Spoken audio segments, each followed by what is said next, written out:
Coming up on 5 Minute News. US military searching for remains of Chinese spy balloon. Pakistan's former President Musharraf has died. And magnitude 7.9 earthquake hits Turkey. It's Monday, February 6. I'm Anthony Davis. The US military said on Sunday it is searching for remnants of the suspected Chinese surveillance balloon that it shot down the previous day in a dramatic spy saga that has further strained American-Chinese relations. The US Navy is working to recover the balloon and its payload, and the Coast Guard is providing security for the operation, said General Glenn Van Herk, commander of the North American Aerospace Defense Command and US Northern Command. A successful recovery could potentially give the United States insight into China's spying capabilities, though US officials have downplayed the balloon's impact on national security.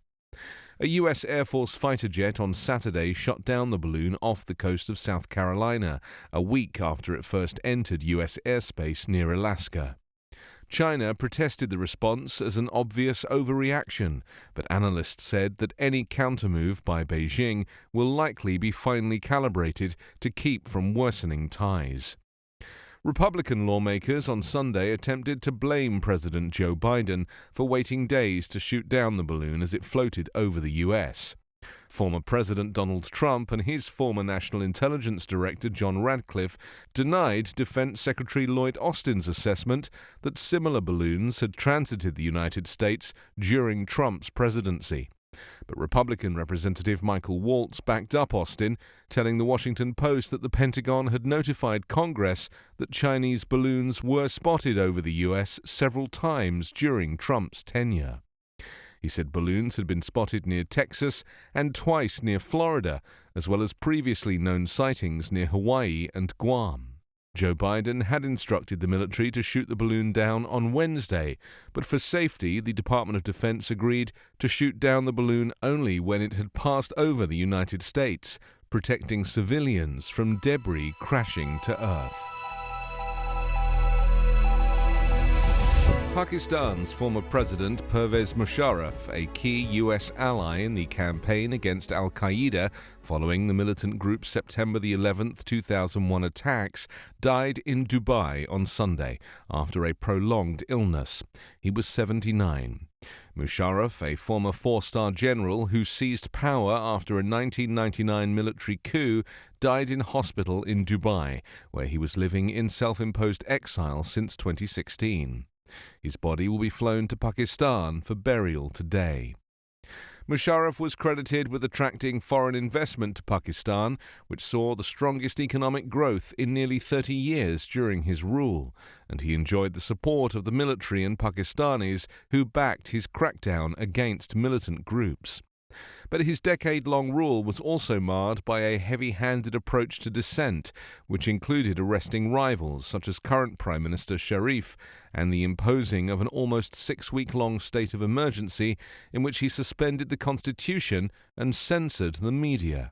A graduate from a Christian high school, Musharraf was keen for Pakistan to embrace liberal Islam, an approach that increased his appeal in the West following the 9/11 attacks on the U.S. Musharraf joined what Washington called its war on terror, giving U.S. forces ground and air access to landlocked Afghanistan to chase down al-Qaeda militants. This decision contradicted Pakistan's long-standing support for the Taliban, which at that point controlled Afghanistan and made Musharraf a target for domestic militant groups. He survived at least 4 assassination attempts.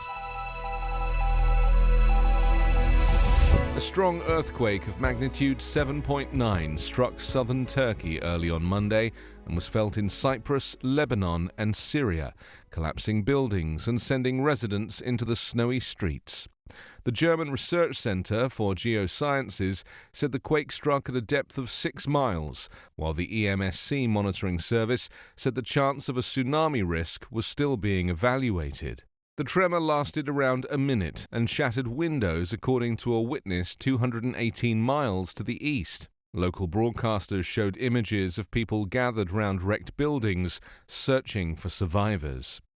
The governor of Turkey's southeastern province of Sanliurfa province, Salih Ayan, said on Twitter, "We have destroyed buildings," and urged people to move to safe locations.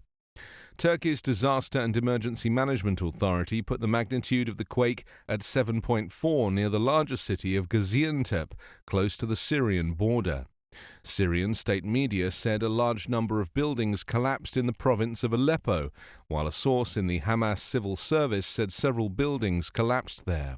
People in Damascus, as well as the Lebanese cities of Beirut and Tripoli, ran into the street on foot and took to their cars to get away from their buildings in case of collapses. The area is regularly hit by strong earthquakes. The head of the Turkish Red Cross said it was mobilizing resources for the region as it had received information of serious damage and collapsed buildings and urged people to evacuate damaged homes. The quake was felt as far away as Israel. You can subscribe to 5 Minute News on YouTube with your preferred podcast app. Ask your smart speaker or enable 5 Minute News as your Amazon Alexa flash briefing skill. Subscribe, rate and review online at 5minute.news. 5 Minute News is an Evergreen podcast covering politics, inequality, health and climate, delivering independent, unbiased and essential world news daily.